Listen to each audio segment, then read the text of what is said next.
ආයුබෝවන්. අද මම ඔබත් එක්ක බෙදාගන්න මේ වීඩියෝව මගේ ජීවිතයේ තියෙන වටිනාම මතකයක්. මගේ ආදරණීය පියාණන් ජීවිතුන් අතර ඉන්න කාලේ උතුම් ශබ්ද පූජාවකින් බුද්ධාමයට කරපු ඒ අතිමහත් සේවයයි මේ දර්ශන පෙළේ සටහන් වෙලා තියෙන්නේ. මේ වීඩියෝ දිහා බලද්දි මට හිතෙනවා ශබ්ද පූජාවක තියෙන ඒ අනුභවය කොයිතරම්ද කියලා.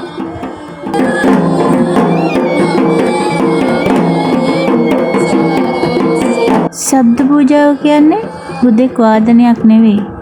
ඒක තමන්ගේ ඇඟේ තියෙන හැම ස්නායුවක්ම, හිතේ තියෙන හැම ගෞරවයක්ම එකතු කරලා බුදුරජාණන් වහන්සේට කරන උපහාරයක්.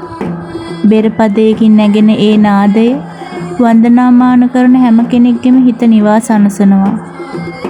මගේ තාත්තා ඒ ශබ්ද පූජාව කළේ ඒ වගේ උතුම් චේතනාවකින්.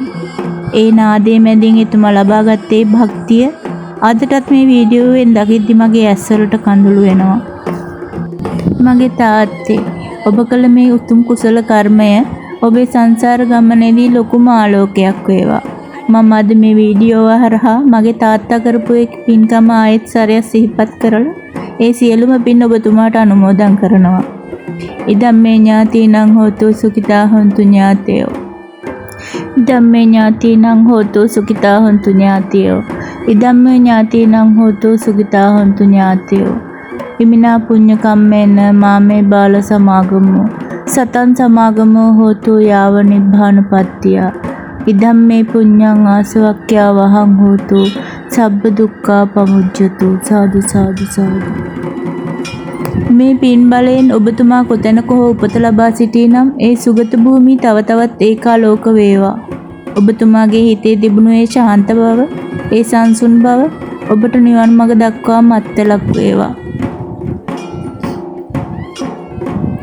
මගේ තාත්තා වගේම මේ උතුම් ශබ්ද පූජාවන්ට දායකුණු සියලුම දෙනාටත් මේ පින් අනුමෝදන් වේවා.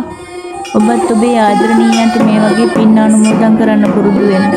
ඒක තමයි අපට කරන්න පුළුවන් ලොකුම උපකාරය. මගේ තාත්තේ ඔබ කළ මේ පුණ්‍ය කර්මයේ බලයෙන් ඔබ සැමදා සුවපත් වේවා. නිවන් සුවයම ලැබේවා.